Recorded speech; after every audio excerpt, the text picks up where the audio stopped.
Welcome to the Conversations podcast, where we believe that conversations create change. We are your hosts, Steph and Mike, and welcome to episode number 3. We're so grateful to be with you here today. Hey, do us a favor. If you're watching today, can you go ahead on YouTube and hit that subscribe button? Also follow us on Instagram at Conversations with Mike and Steph. Subscribe on podcasts and Apple stuff. What's the Apple thing called? It's Apple Podcasts and Spotify. Yeah, those things. Make sure that you go ahead and you subscribe to all those things so that you can join us in on the conversation. But we're super grateful that you're here with us today. By the way, we've had, I would say, a pretty interesting month. Yeah, it's been an interesting couple of weeks. Yeah, it really has. I think we should probably start with this. Now, it's been a couple of weeks since it's passed. Yeah. Unfortunately, in this season, not yet. We will. We're not on the pod every day. That's right. Can we call it pods? You know, it feels like Love is Blind. We should do an episode called Love is Blind. Okay. In February, when we talk about relationships. Love is Blind. Stay tuned. February, be there. It's going to be amazing. Okay, but I think this week has been pretty interesting for a couple of reasons. A couple weeks ago. That's right. I'm sorry. A couple weeks ago. Because we went through our first major hurricane together. Well, dun, dun, dun. No, hold on. You're forgetting, because we're from Miami. Right. So we've been through, the first year we got married, we went through a major hurricane, and we had to evacuate to Orlando, which is where we now live. This is true. We evacuated to a resort for sure for a hurricane, but it was our first major. We did that with your brother, by the way. We did. That was your brother's idea. Shout outs to Jose. Hurricane's coming. Hurricane party at a Universal Resort. Yeah. We were in a pool. Okay. Yeah. But this time around, we are living here in our house, and major hurricane. Hurricanes never come to Central Florida. Very rare. Very rarely do they come to Central Florida. Yeah. And it came. It did. To us. It did.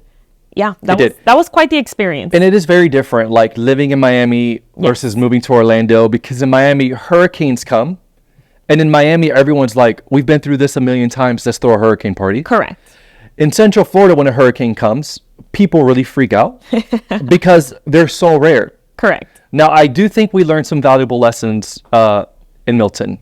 Tell me what valuable lessons we learned. Well, how to properly prepare for a hurricane. Oh, yeah, that's true. Yeah. So, because apparently this is like Hurricane Milton was like one of the biggest hurricanes in history. You know what I'm saying? And then when we prepared for the hurricane, we're like, hey, we've got like lights and radios. I had my priorities in check. Okay. I got all the snacks. You did? I knew that we were going to be okay with food. Right. Right. Like for me, I was like, we've got Frosted Flakes. We've got a couple of like Chomp Slim Jims. And we're going to be fine. Yep. And when you bought like a couple like lanterns, flashlight, all that good stuff. I thought we were okay until we spoke to somebody that we love dearly. I'm not going to say his name. My brother. Jose. And he was like, Mike, I've got a very important question for you. Are your windows boarded up? Now, for some context, Jose just so happens to live in Melbourne, where they have gotten hit time after time after time with hurricanes. Yeah. It's been extreme there. So he's like, you got to board up your windows. I'm like, what do you mean board up? First of all, I don't know how to cut plywood. I got to go to Home Depot, and I don't want to drill holes in my wall. He was like, Mike, there's these things called ply locks. Yep. You just attach them to the plywood and you put them up on your window and you're good. Yep. And it was amazing. Yep. So we were prepared. Okay. Here's what I think is funny though. And you brought this up a couple times. Why don't you talk about it? Sleep. Oh my goodness gracious. Okay. First of all, this was a major hurricane. Okay. I was a little bit nervous in the middle of the night, like because it's important for context. We were the first ones to lose power. We lost power like Wednesday at for 3 days. At like 8 p.m. when the hurricane was not even close. But I froze our home, so the house wasn't that hot. Yeah, for 3 days we were freezing cold because Mike was like, we need to make sure the house stays cool. Yeah.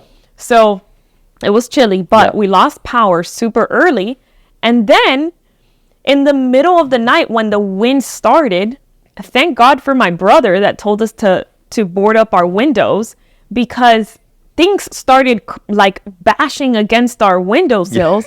Yeah. And it sounded so scary. The wind, it sounded like a train. I'm convinced a tornado passed by Yeah. here, because I felt, for the first time, I'd never experienced it, felt the pressure change around me.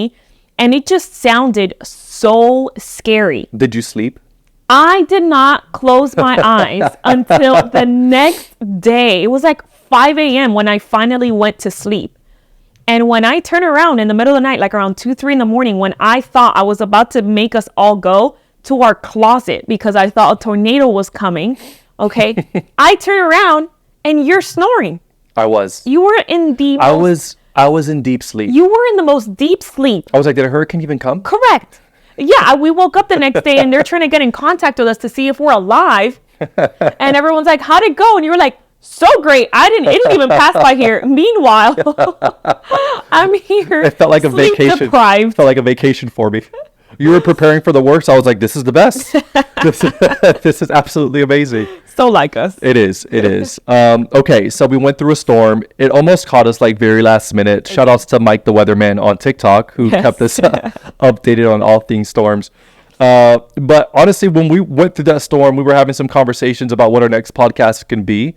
And it was like, well, how do you go through storms? Yeah. How do you weather the difficult times in life? And here's one thing that I've heard a preacher say, and I think it's so funny. He's like, you're either in the middle of a storm, you're either coming out of a storm, or you are about to be in a storm. That's right. And the thing is that you can't always predict the storm, but you can prepare for the storm. Correct. So I have a question for you. Okay. Spiritually speaking, Yeah. how do you prepare for a storm in life? And when we mean storm, I don't mean physical storm. I mean Yeah. like the storms of life, like the challenges, the things that we don't ask for, the health situation, the relational problem, the marital stress, the financial stress. Like, how do we properly prepare for those storms, spiritually speaking? Yeah. Well, I think the first thing we got to realize is, number one, storms are going to happen. So I think it's key for us to understand that life is made up of storms. Yeah. Meaning life is always going to have ups and it's going to have downs. In the words of the famous theologian, C.S. Lewis, he says that life is a series of peaks and troughs, meaning that you're always going to have high moments in life. You're always going to have low moments in life. Jesus said it himself. Actually, it's a promise. It doesn't matter how good of a person you are. Doesn't matter if you help the elderly across the street. Doesn't matter if you're a philanthropist. He gives us this promise that in this world, you will experience trouble. You know, it's like, thank you, God. So I think number one is like, hey, don't be surprised by it. I think when things catch you by surprise, they become powerful. But I think that when you are aware that storms are going to happen, it gives you some spiritual insight that you can actually prepare for a storm. So I really think that the foundation of somebody's life is what keeps you stable when you're in the middle of a storm. Like there's this one time Jesus was hanging out with his disciples and he was like, yo, there was this one guy who was building a house and some guy built it on sand and another guy built it on the shore, and they both blew away. But the person who decided to build his house on the rock, that house stood. So the question that we have to ask ourselves is the foundation that we're building upon stronger than the storms that are coming? That's so good. Right? So when I say foundations, really foundations is an inside job. Yeah, I really think that God wants you to be stronger on the inside than you are on the outside. that's good. Because I do believe God wants you to live a big life. Not only does he want you to live a big life, you're going to experience big storms. I actually think that the bigger the storm, sometimes the greater the promise. Yeah. And I think if you want to endure those things well, you need to be a big person on the inside. So one of the things I'm trying to always figure out, at least in this season in my life, didn't always do it when I was younger, is how do I become big on the inside? How do I become healthy? How do I become whole? And how do I become strong on the inside, right? So I have to build a strong spiritual foundation. So for me, at least in this season, what does it look like? Number one, it looks like, honestly, I feel like I can't say this enough. For me, it looks like being spiritual, being grounded, and being disciplined. I feel like those are the three words that my, I was going to call him my therapist, but my coach, Chris, helped me figure out in this season in my life. Who is it that I want to be? Because I think who you're becoming is much more important than what you're doing. I think when you are secure in who you are, you'll be better in whatever it is that you're doing. Yeah. So I want to be spiritual. I want to be grounded. I want to be disciplined. Spiritual for me means I'm spending time with Jesus. I'm making sure that my relationship with God is on point. And that takes intentionality for you. It does. Yeah. It does. For me, it's not spontaneous. I think I do have, like, in some ways, a spontaneous relationship with God. Like, if I'm walking through a grocery store, if I'm in my car, or if I'm walking, around our neighborhood, which I like to do a lot, I take those as opportunities to seek the Lord. But I think for me, in order to build something strong, it takes intentionality. And this season, one of the things I've been trying to implement is a strong morning routine where I implement something called the first 15, So something that I learned from Pastor Chris Hodges, he mentioned it one time at a conference, and it was 5 minutes in prayer, 5 minutes in worship, 5 minutes in Bible reading. And I love that because a lot of times I think we try to make it so complex, Right. Like especially when a person is just beginning on their walk with Jesus. Correct. I remember that was such an intimidating thing. It's like, all right, I just gave my life to Jesus, but now what changes? Right. And what needs to change is your intentionality in that relationship. You have to nurture that relationship just like you need to nurture physical relationships, right? And so sometimes we overcomplicate it thinking that we have to spend hours and hours on end, studying the Bible, which is good, that works for some people, but at the beginning, it's like, like just surrender the first 15, minutes of your day. Right. It's 5 minutes, 5 minutes, and 5 minutes. And that I know has been so transformative. It has been. It has been. Another thing that has been transformative for me too is just having working on my mental health. Yeah. Honestly, I think in this season, being consistent with therapy for me has been a blessing. Yeah. It's given me the opportunity to process feelings that I have on the inside. I was blown away as to how much stronger I became simply because I had an outlet in my life for processing. Yeah. It's almost like the more you have on the inside, like the more you don't process, the more you carry, Yeah. the heavier your soul becomes. And when you're constantly carrying a heavy soul, it's like you get weaker. Yep. But processing allows my soul to become lighter, which gives me the ability to walk stronger. And I feel like when I'm spiritual, which requires being disciplined, it results in me being grounded, I love that. at peace. Yeah. I love that. And I think on the mental health aspect of it too, like one of the ways that we can prepare for the storm. Yeah. I love this quote, and it's probably everyone has heard it before, but if we fail to plan, we plan to fail. Say it again for the people in the back. If we do not have proper systems in our life, how we choose to live our life today will impact how we show up tomorrow. That's so good. So are we nurturing our bodies the right way? Are we Right. putting, healthy foods in our body? Are we resting? Are we prioritizing our sleep? Are we waking up and having a healthy morning routine? Are we being intentional in our marriage and in our relationships? Are we making sure that we have healthy systems in our life so that when the winds and the storms come and hit, we are prepared, because now we don't have to make up a routine. Our routine will now sustain us. Like the systems that we create in our life will sustain us through the difficult seasons of life. Right. So prioritizing those things, I know sometimes it can feel so mundane, and so practical, but it's those things. Like I know that when I'm going through a hard time, just getting up and going outside feels like the biggest task you can ask. But if I'm already disciplined, and today when I'm not in a bad or hard season, if I've already created a routine for that and it's become a habit, my body will already know. And even though my mind is telling me I want to stay, my body is going to have the discipline to say, no, we have to get up and we have to get outside, because that's what's going to impact my mental health. And so making sure that we have healthy systems in place when we're not in a bad storm, it's what's going to actually sustain us through the storm. That's so good. Okay, so I've got this question for you.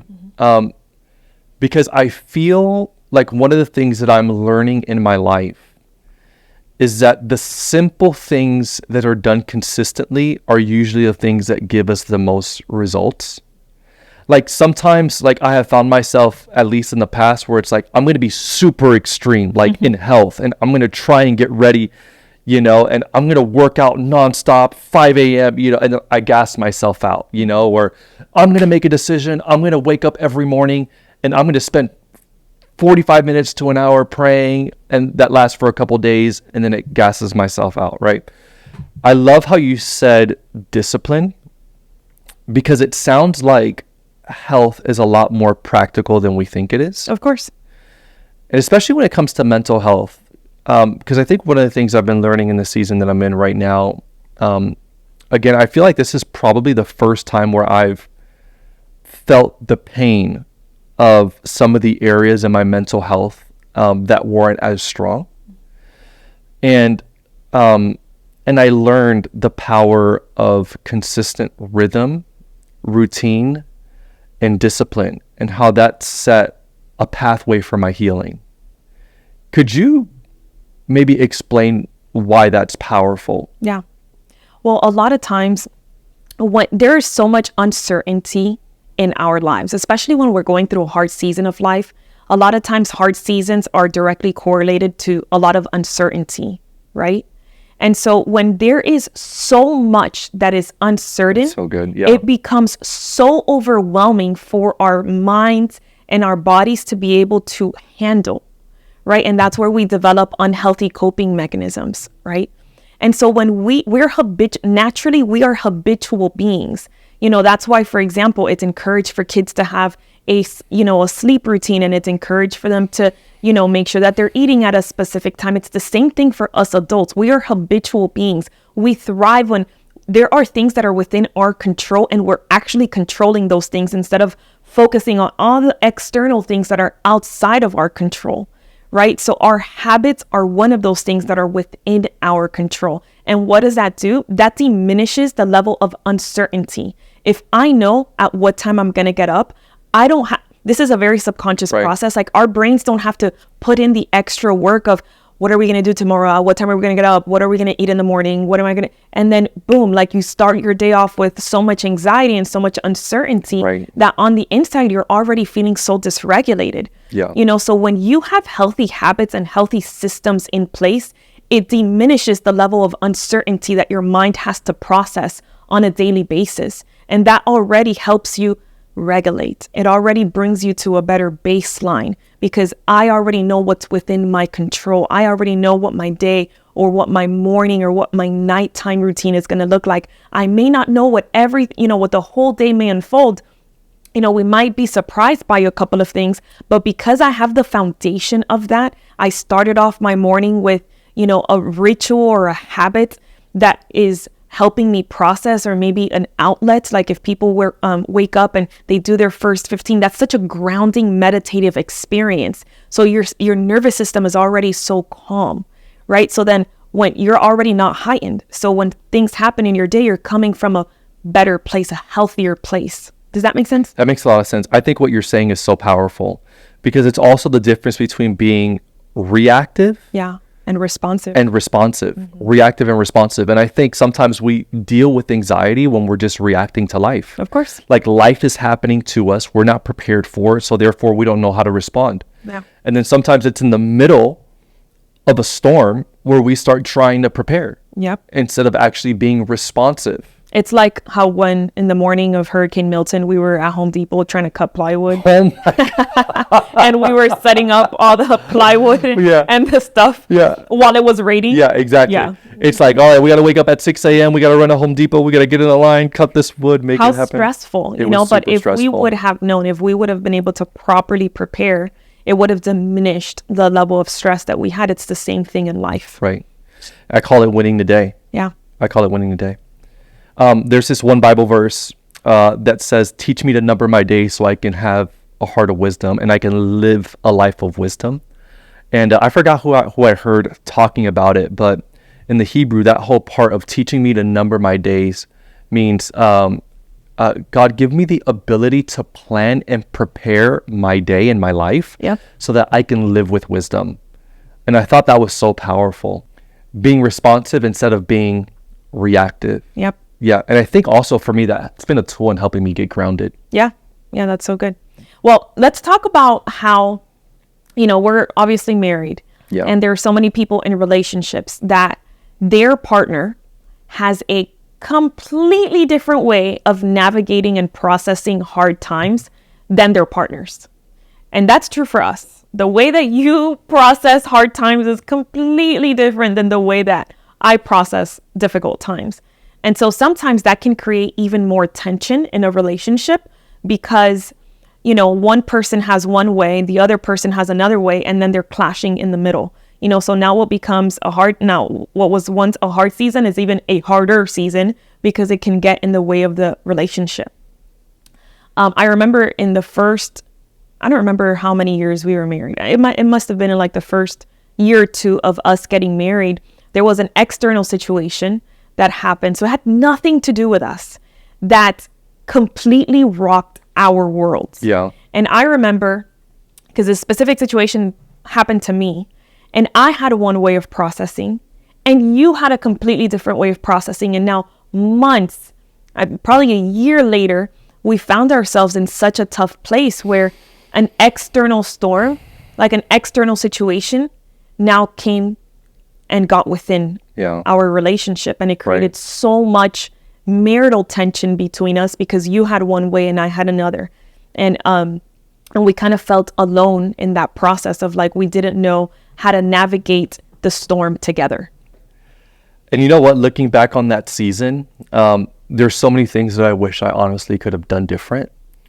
I think one of the things that can happen when you're going through a storm with a partner, if you're not careful, and this is what I did, is I made you the enemy rather than the storm the enemy. And I think sometimes we just really have to be careful of safeguarding our relationship in the middle of a storm.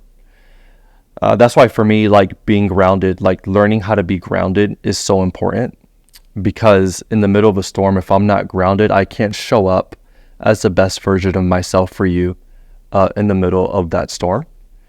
And I think number one of the things that I would encourage somebody to remember, especially when they're going through something with somebody that they love and they're dealing with a storm that wasn't their fault, it's outside of their relationship, is that your partner has a perspective that you don't. Right? I can only see one side of the mountain at a time, and you can see the other side of the mountain. And I think together we can have a full picture of each side. So I think the work that we have to do sometimes when we're facing challenges that have nothing to do with us, or that they're outside pressures, but there's decisions that we have to make in the midst of them, is I have to honor your perspective. I have to see where you're coming from, and I have to lean into your wisdom, and you have to do the same thing with mine. And I think from that place, we try and make a decision. Yeah. I think the most important part is you want to remain connected. Right. While you're going through a difficult season together, right? Sometimes the difficult season is an individual, like you're going through a hard time or I'm going through a hard time. Sometimes it's we're both going through a hard time or the relationship is going through a hard time. But no matter what type of difficult season, it's so important that connectedness is a priority.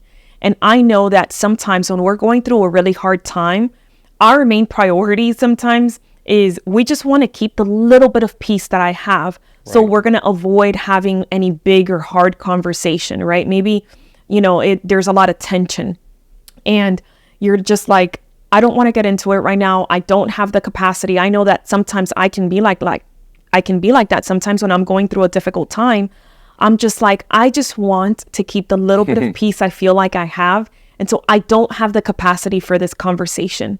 And that's such a bad way to think, because while we're avoiding hard conversations in the middle of a storm, we think that we're keeping the peace, but we're actually keeping the tension. Right. Because the only way sometimes that we're going to navigate the storm together is through those hard conversations, right. Is by navigating it together, by you getting my perspective and I'm getting your perspective, by maybe there's a problem and we are going to approach it completely different. Okay, help me understand why you would approach it that way, and vice versa. Okay, well, what's a compromise here? Where can we meet in the middle? That's or okay. Where can I meet you? But sometimes like in those hard conversations, we can actually get through it. That's how you will get through it together. I love that. Yeah, I also thought about this, not letting the issue leak into the whole marriage. Mm-hmm. So if we're not careful, we can take one issue that's happening in our marriage and we can make it the narrative or the entirety of our marriage. Yeah. And that's not true. Yeah. And I think there's wisdom sometimes in treating certain issues as isolated issues and not letting it leak into every single part of the marriage.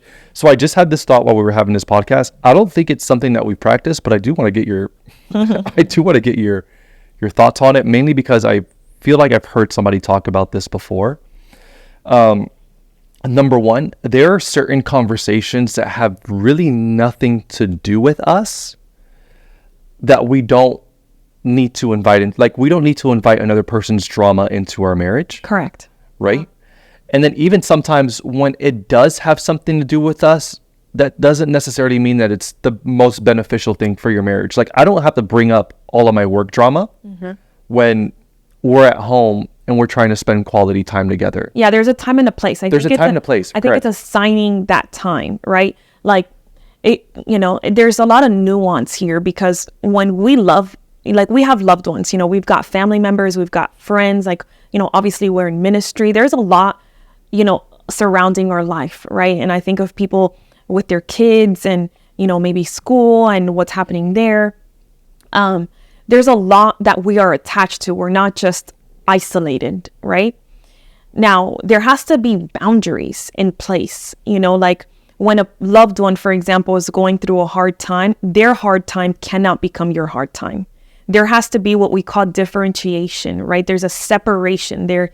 That person can be going through a difficult time and it doesn't have to become my hard time. That does not mean that you love the person any less. That just means that you're actually a lot more helpful when you can be grounded and settled and, have a separation from their emotional experience than if you were to completely attach yourself to that person. I know that that's something that I've struggled with in the past myself, where, I'm a deeply feeling person, so like when a loved one, I always tell people like, I would rather, me be going through a hard time than someone I love going through a hard time, because I feel it way more when it's someone that I love, right. Right. And so that has been a challenge for me, where I've had to learn how to differentiate myself, where I've had to learn how to separate my emotional experience from my loved one's emotional experience, or, a friend's emotional experience, or even your emotional experience, right. Otherwise that just becomes unhealthy. It's like, I'm not riding that emotional roller coaster today. That's right. Yeah, exactly. If you think about it, I love giving that analogy, like when a person's going through an emotional roller coaster, if you think of an actual roller coaster, they're in it and they're experiencing the intensity, the highs and the lows. Right. If you are a spectator, if you're like outside of it, you can be, hey, it's okay, you're about to hit a peak, or hey, you're okay, I know that's going to feel really intense, but you're going to be okay if you've got some distance from it. You don't have to become it. Yeah, I love what you just said. And it reminds me of this thing that I've heard you say. You once said, emotions are great passengers, but they're not great drivers. Yeah. So it's not only like, I think in the middle of like a difficult situation, we got to make sure that we're not letting other people's emotions drive us. Yeah. But we also have to make the conscious decision of not letting our emotions drive us and lead us as well. That's right. Especially when we're in a tough season of life, because when we're going through it, we are feeling our feelings so intensely, like they can be so overwhelming. And whether you're in a tough season or not, emotions will never make a great driver. That can be so reckless. You will get into a wreck. Right. Because our feelings are fleeting. And so our feelings are also not fact. They're valid. What we feel is very valid. But not always are they factual. Right. And so understanding and learning the way of differentiating ourselves from our emotional experience, like we can feel a feeling without becoming the feeling. Unpack that. Like, we can acknowledge, I am so angry right now. I do not have to become anger. Okay. I do not have to, walk in and, open the door harshly and become the emotion of anger. A lot of times that's because people don't know how to experience the feeling. They only know how to become the feeling. So when they're sad, they are sadness. When they're angry, they are anger. Does that make sense? When they're frustrated, they become frustration. What did you just say? Many people experience the feeling. They don't know how to experience the feeling. So So learning how to understand the process of a feeling is temporary. Yeah. It's not permanent, right? So learning how to identify. Have you ever heard people say like, learn how to process your feelings? Well, Yeah, you've heard right. me say that a million times, Yeah. right? So this is the process of knowing how to process your feelings. It's identifying what I'm feeling. I am feeling angry. So when you label it, you already have an understanding and awareness of what you're experiencing inside. Then you can allow yourself to feel it, right? We're human beings, like we have to feel it. Like sometimes we just have to, like express it in a healthy context, Right. right? And then you understand this is going to pass. This feeling is not permanent. Right. It will pass. That already gives you a level of groundedness, of understanding, okay, I don't have to become this. This is going to be temporary, right? Then you can explore, like, what made me feel this way? Like, what triggered this inside of me? Who triggered this inside of me? Or what happened? What did I hear? What did they say? And where is this coming from? Like identifying where it's coming from. And then it's, all right, well, I identified it. And now I just have to wait until the feeling passes, and that helps you not become your emotional experience. Right. I think that is so good. Okay, so it reminds me of the thought that we can't always control what we go through, but we could always control our response. Yeah, I live by that. Right. That's like the one thing I teach everybody. Right. The only thing that is within your control Is your response. So when you're going through a hard time, what can you control? Your response. When you're feeling intense feelings, what can you control? How you choose to respond to that feeling. When someone makes you really upset and they say something completely out of line, what can you control? How you choose to respond. Right. When you are in the middle of it, when you're in the thick of it, when the going gets tough, what can you do? What's the only thing within your control? How you choose to respond.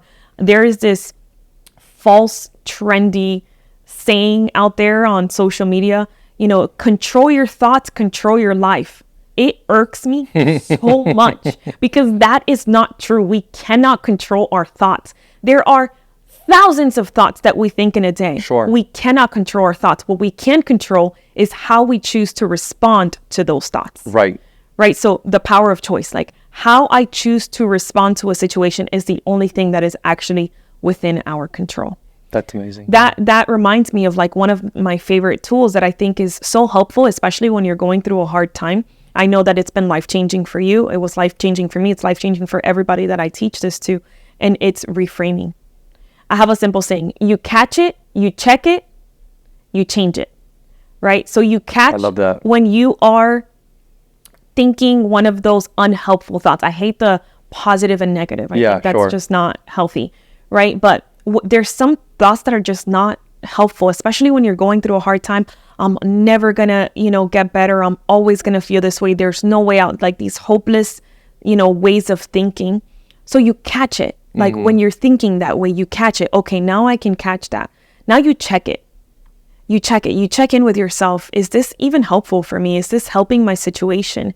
Is this something that I would repeat to a friend that's going through a hard time? Is this even true? Is this even valid? Right? Right. You check it and then you change it.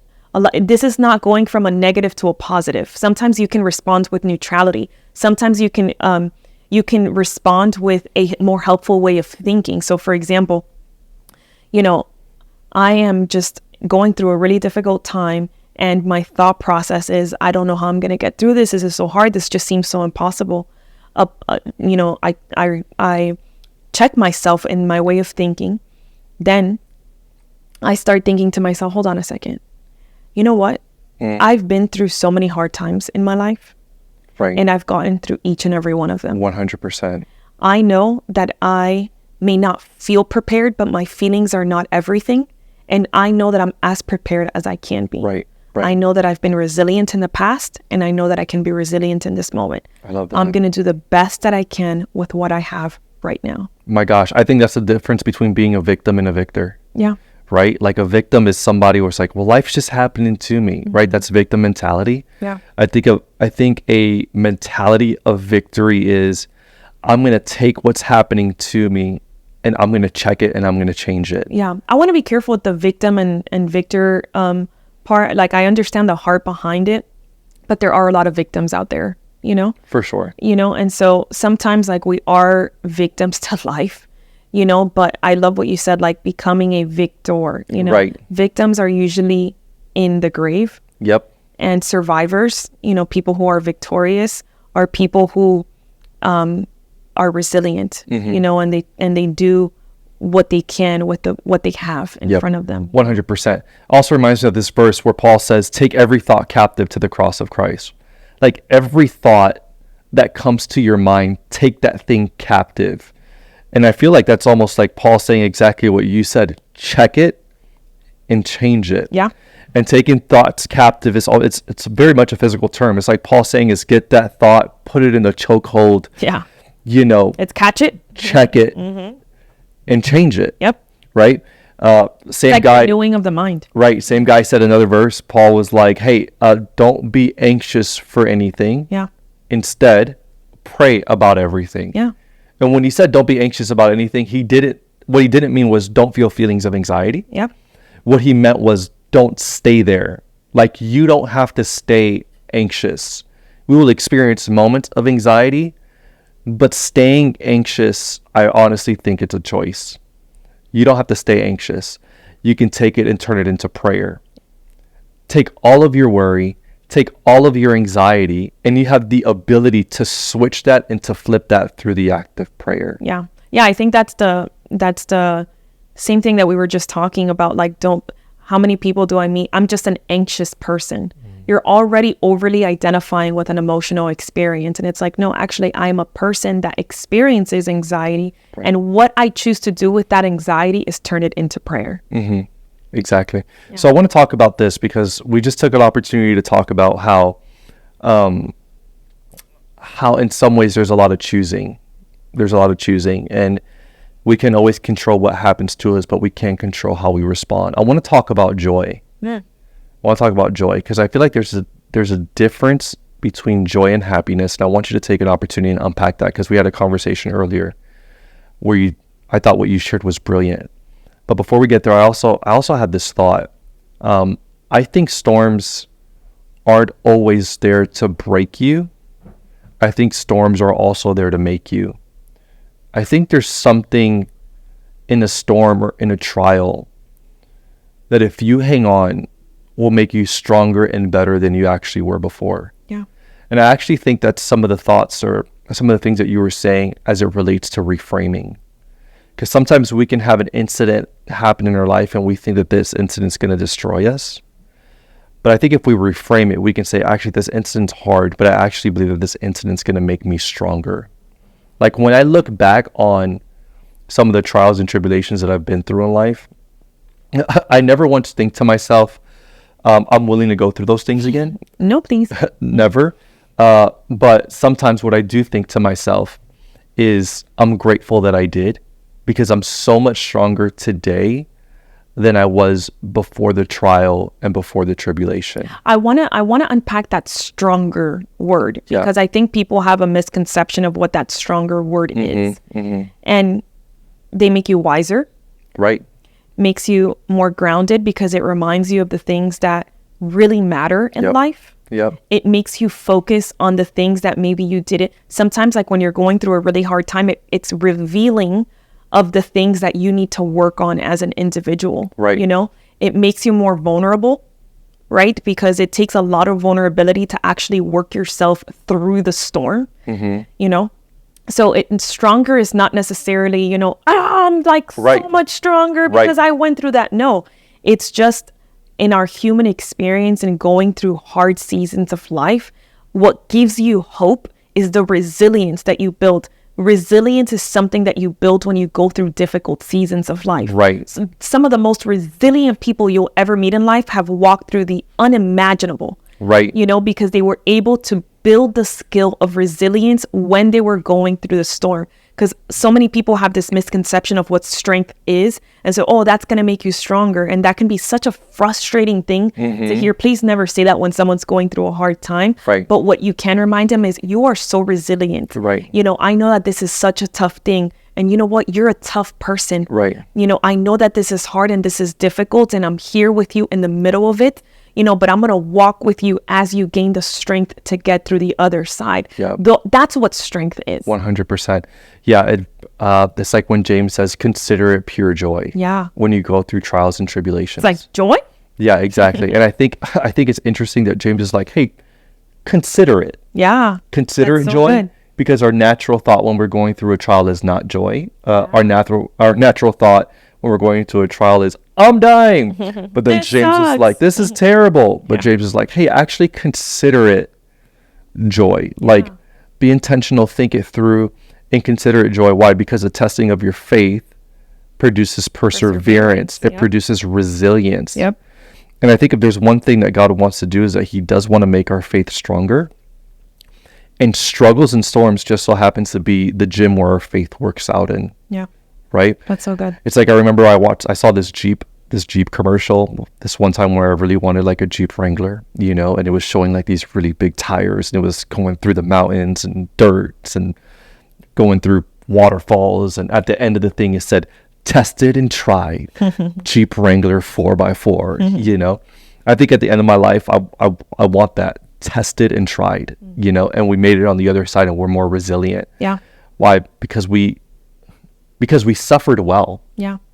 Because we suffered well. I think I think that's so important. Yeah. To learn how to suffer well, you know. And also just like going back to relationships, I remember I heard a professor in Bible college say that whenever you're choosing a spouse, choose the person that you're willing to suffer with for the rest of your life. That's powerful. Right? And that's what passion is, right? Passion is like, I'm willing to suffer, you know, with this person. Yeah.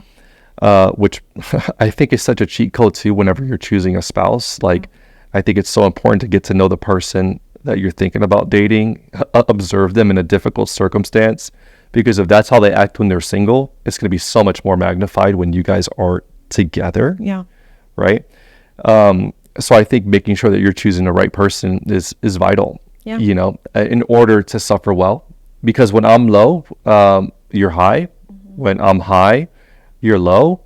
And sometimes we're both low. Yeah. Sometimes we're both high. But I think that when we do the work as individuals to prepare for the storms that we're not in yet, it gives us the ability to suffer well together. Yeah. I love this concept that you brought up of joy. The joy of the Lord is our strength. Some of the most resilient people, a lot of times people would look at them and the reason as to why they're so inspirational is because through their difficulty, they are smiling and So they true. just have a posture of joy. Right. It's so much different than happiness. Right. Happiness is dependent on what is happening. Right. That is why our feelings are fleeting. So whatever's going on around me, if it's not working for me, then I am not happy. Joy is different. Joy is you exercising your power to choose. You're choosing to be in a posture, you're choosing to remain in a posture of joy, even when you're going through a difficult time, because I know there's a certainty that I am going to make it through. Yep. So much different than the feeling of happiness that is fleeting and dependent on whatever is happening around us. And so joy becomes our strength. It's the thing that helps us get through. Right. And notice how it says the joy of the Lord is our strength. Not the joy of money, not the joy of position, not the joy of relationships, not the joy of people, not the joy of achievements. It says that the joy of the Lord is our strength, meaning that it's possible to lose money, power, and position and still experience joy. Yeah. This is why the Apostle Paul says, rejoice. And then he's like, I say it again, rejoice. And then he says, in God. Like, make a decision to choose joy in something that's stronger than the circumstance that you're facing. That's so good. That's right. Because you can't be stronger in yourself. Right. You know, sometimes when we are in our lowest low, we really don't have the strength, the ability, the capability of getting out. But when we can put our faith, you know, into practice, and when we can put our joy in God, then now we're holding on to something that is much bigger than us, much bigger than our circumstance. You know, and that's so hope-filling, and hope is what gives us the ability to know that we're going to be okay. Yeah, for sure. I think one of the things too that can be a little bit taboo, especially in the context of a relationship, of a marriage, especially when you're going through specifically marital issues. If you're in a relationship and your marriage is going through a hard time, which we never go through. It's crazy. Like, I can't think of the last time we've ever had a marital. Yeah, it's insane. Okay. We're pretty perfect. Psych. Okay. One of the biggest taboos, you know, is, at least in my culture, like I know in our cultures, like we grow up and we're told like marital issues are private. You don't talk to anyone about marital issues. And this is so good what you're about to talk about. Yeah. And one of the biggest lies that we can believe is that we have to go through things alone. Right. But when we are isolated, we are hopeless. Yep. When we are isolated, we do not have the strength to get through. Sometimes we have to tap into someone else's strength and resilience in order to get us through. Mm-hmm. And so culturally speaking, we believe this lie of when you're going through marital issues, you have to keep it to yourself.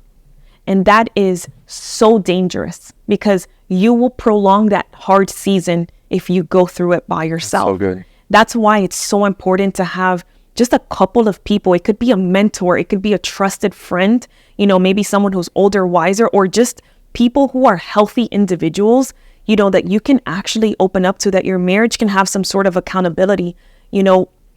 When you're going through a hard season, people that can lock arms with you and say, you know what, I am going to, you know, go through this season with you. You guys are not alone. Here are some things that can help. Sometimes when you're in the thick of it, like you feel hopeless, like you can only see what's in front of you. You can only see the pain and the struggle, and you can't see the broader picture. But when you bring people in to your situation, they can provide a perspective that you can't have on your own. You would be surprised at the amount of people who have gone through what you're currently going through. Correct. And the biggest lie for you to believe is I'm the only one and no one understands. Exactly. And you would be surprised at the amount of people that you actually have in your corner. I think one of the greatest resources, blessings that we have in our life is a community that we do life with, our friends. Correct. I could honestly say it took time, but we have an extremely vulnerable group of friends where we know marital issues, financial issues, personal struggles. This is what we're dealing with. Yeah. And through those conversations, we become so much greater and stronger on the other side. Why? Because there's wisdom in the multitude of counselors. That's right. Yep. Yeah. So I would just encourage, like, don't isolate. You know, for us, I remember in the beginning stages of our relationship where we were talking about that external situation that ended up becoming, you know, part of our marital issues. It didn't have to be like that. What did we do? That's when we started therapy. We did. We brought a third perspective in. Mm-hmm. You know, we saw a couples therapist that completely changed 100%. Our life. And she was able to provide a perspective for us that was, I mean, it changed the trajectory of our marriage. It did. You know, it taught us, you know, things that although we knew logically, there was a gap between our knowing and our doing. Yeah. And she bridged that gap. Yeah. She helped us bridge that gap together. Yeah. You know, so it would be so important. It would be such a miss if we didn't encourage people. You know, don't go through situations in life by yourself. Right. There is so much wisdom. There is so much strength when you can invite someone in to your struggle and they can help walk you through the other side. Right. So I was just thinking about this as we start coming to a close of this episode. For those who are actually going through a hard time, I think one of the number one things we want people to remember, and we talked about this earlier, is that there's hope. Yep. There's always hope. I truly believe that, and I think this is just in my wiring. This is just who I am. I truly believe that God has a perfect plan for everyone. Yeah. There's hope.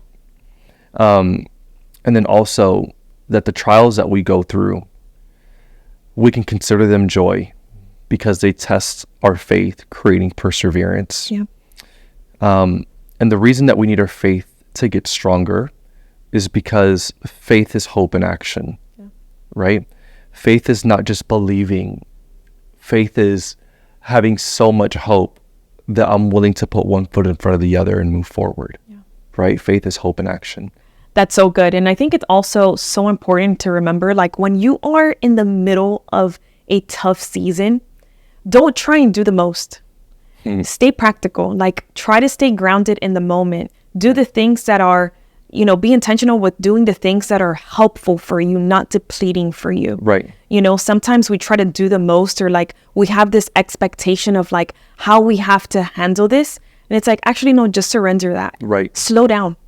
Sometimes when we can slow down, we can actually choose how to respond. How we talked about, we can actually practice wisdom instead of just trying to race through it and just get to the other side. I just need to get to the other side. Yeah. It's like, hold on a second. You might miss a valuable thing that you need to pick up while you're going through it. Yep. So slow down and then just be so intentional about who and what you are giving your time and your energy to. Make sure that you are surrounding yourself well. Don't isolate in the middle of it. Make sure that you're being intentional with like, hey, can we go on a walk together? I'm probably going to want to cancel the moment that, the time comes. Don't let me, make sure that I, show up for that walk, or ask a friend to go to coffee, invite people in to the struggle with you, because you will end up so much stronger on the other side. And I love what you said, like just hold on to hope. Right. And have conversations. Yeah. Because conversations truly create change. I love how you slid that in there. Boom. Just put that right in there at the end. Hey, we love you guys so much. And if you're going through a trial, remember that it's a season. We truly believe that your best days are in front of you. Hold on to hope, lean into community. You're going to see that there's people who have been through what you've been through, and that there's wisdom in the multitude of counselors. Also, we want to make sure that you stay involved in the conversation. So please make sure to do all the things that we had said in the beginning. Subscribe to the YouTube page, follow us on Conversations Create Change. Do the other things on the podcast and the Apple iTunes thing. Spotify. Make sure that if you listen to us on Apple Podcasts, make sure you hit the follow button. Same thing on Spotify. Listen, in just a couple of weeks, we're actually going to be doing an episode where we're going to be asking you guys questions, and you guys get to ask us questions, and we get to answer them here on the podcast. So make sure you stay connected. Wait, where did they send the questions to? We're going to put a question sticker on our Instagram. On the Instagram. Sure you are following us on Instagram at Conversations with Mike and Steph. Send all your questions. DM us. Instagram. Let's go. We love you. See you for part 4.